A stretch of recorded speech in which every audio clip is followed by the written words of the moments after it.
ചുഴലിക്കാറ്റിനൊപ്പം ബംഗാൾ ഉൾക്കടലിലെ ഈർപ്പമുള്ള കാറ്റും മഴ സാഹചര്യം മാറുകയാണ്. തെക്കൻ കേരളത്തിൽ കൂടുതൽ മഴ സാധ്യത. കേരളത്തിൽ വീണ്ടും മഴയ്ക്ക് സാധ്യതയെന്നാണ് നിഗമനം. ഡീറ്റെയിലായി നോക്കാം. ഒപ്പം മൂവാറ്റുപുഴ പണ്ടപ്പിള്ളിയിൽ MVP കനാൽ ഇടിഞ്ഞു തകർന്നു വീണ് വലിയ ദുരന്തമുണ്ടായി. തലനാരിഴയ്ക്കാണ് ആളപായം ഒഴിവായത്.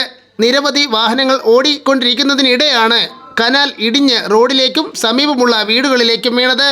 വീടിന്റെ ഗേറ്റ് തകർന്നതടക്കം ദൃശ്യങ്ങളും വാർത്തയും നോക്കാം. എല്ലാ വിവരങ്ങളും നോക്കാം. അപ്ഡേറ്റുകൾ അറിയാൻ ചാനൽ സബ്സ്ക്രൈബ് ചെയ്തിട്ടില്ലെങ്കിൽ ഇപ്പോൾ തന്നെ സബ്സ്ക്രൈബ് ചെയ്ത് ഓൾ എന്ന ബെൽ ഓപ്ഷൻ കൂടി എനേബിൾ ചെയ്യുക. കൂടുതൽ ആളുകൾക്ക് എത്തിച്ചേരാൻ വീഡിയോ ലൈക്ക് ചെയ്ത് കാണാൻ ശ്രദ്ധിക്കണം. നീണ്ട വരണ്ട കാലാവസ്ഥയ്ക്ക് ശേഷം സംസ്ഥാനത്തെ മഴ സാഹചര്യം മാറുന്നു. സംസ്ഥാനത്ത് വരും ദിവസങ്ങളിൽ മഴ എത്തിയേക്കുമെന്നാണ് കാലാവസ്ഥാ കേന്ദ്രം നൽകുന്ന സൂചന. ഒറ്റപ്പെട്ട മഴയ്ക്കുള്ള സാധ്യതയാണ് കാലാവസ്ഥാ കേന്ദ്രം പങ്കുവച്ചിരിക്കുന്നത്. ചൊവ്വാഴ്ചയോടെ കേരളത്തിൽ മഴ ലഭിച്ചേക്കുമെന്നും കാലാവസ്ഥാ കേന്ദ്രം അറിയിക്കുന്നു. ഇക്കുറി തെക്കൻ കേരളത്തിലാണ് കൂടുതൽ മഴ സാധ്യത.